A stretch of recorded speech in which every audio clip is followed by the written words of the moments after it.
ஆத்ம நமஸ்காரங்க. இந்த சித்த வித்தை பயிற்சிங்க, இந்த நீங்கள் கேட்ட கேள்வி இருக்குதுங்களே, ரொம்ப வேலை செஞ்சு டயர்ட் ஆகிடுறாங்க.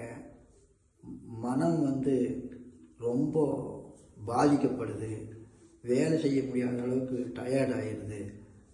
இதுக்கெல்லாம் இந்த சித்த வித்தை பயன்பாடாக இருக்குமாங்கிற மாதிரி நீங்கள் கேட்குறீங்க. இதுக்கு ஒரு உதாரணம் மட்டும் சொல்லி நான் உங்களுக்கு தெளிவுபடுத்துகிறேன் பாருங்கள்.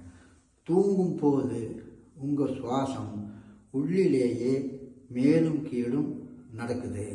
அந்த நேரத்தில் உங்களுக்கு சுவாசம் நடக்குதான்னு தெரியாது, கண்கள் தெரியாது, காது கேட்காது, வாய் பேசாது, இந்த உடம்புல தொட்டாலும் உங்களுக்கு புரியாது.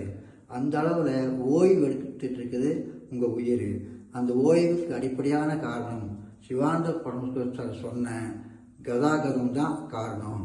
அதுக்கு பேர் பிராணாயாமம் சொல்லியிருக்காரு. அந்த பயிற்சி மட்டும் நீங்கள் தனிப்பட்ட முறையில், இப்போ நான் உங்களோட பேசிகிட்டு இருக்கிறேன்னே, இந்த குருராமசாமி ஆசிரமத்துக்கு இந்த தனிப்பட்ட முறையில் இந்த கதாகதம் மட்டும் எப்படி பண்ணோன்னு நீங்கள் கேட்டு தெரிஞ்சுக்கிட்டிங்கன்னா தெளிவாக அவங்களுக்கு நான் சொல்லி தருவேன்.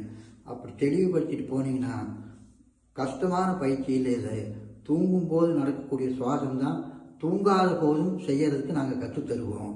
அந்த தூங்காத போதும் அந்த கதாகதம் செஞ்சுக்கிட்டே, அந்த பிராணாயாமம் செஞ்சுக்கிட்டே நீங்கள் தொழில் கவனிச்சிங்கன்னா, அதாவது ஐடி ஃபீல்டாகட்டும், இல்லை கஷ்டமான தொழிலை பண்ணிட்டு இருந்தால் போதாகட்டும், உங்களுக்கு கொஞ்ச நேரம் ஒரு 5 நிமிஷம் உங்களுக்கு இந்த கதாகதம் நிகழ்த்திக்கிட்டிங்கன்னா உங்களுக்கு ஆரோக்கியம் மறுபடியும் வந்துடும்.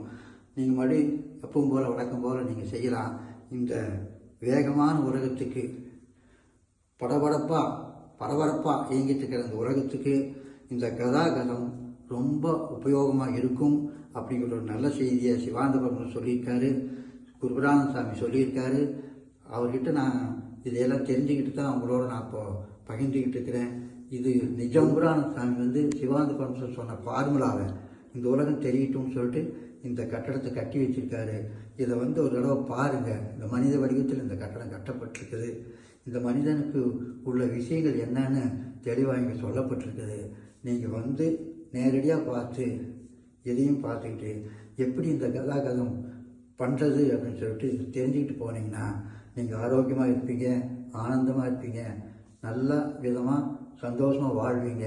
அதை அந்த செய்தியை உங்களுக்கு சொல்லிவிட்டு சிவானந்த பரமேஸ்வரர் மீண்டும் தரிசனம் பண்ணிவிட்டு நமஸ்காரம் பண்ணிவிட்டு என்னுடைய குருராமசாமி நமஸ்காரம் பண்ணிவிட்டு இப்போ தற்சமயம் கேட்ட கேள்விக்கு நான் பதில் சொல்லியிருக்கிறேன். ஆத்ம நமஸ்காரம் சார்.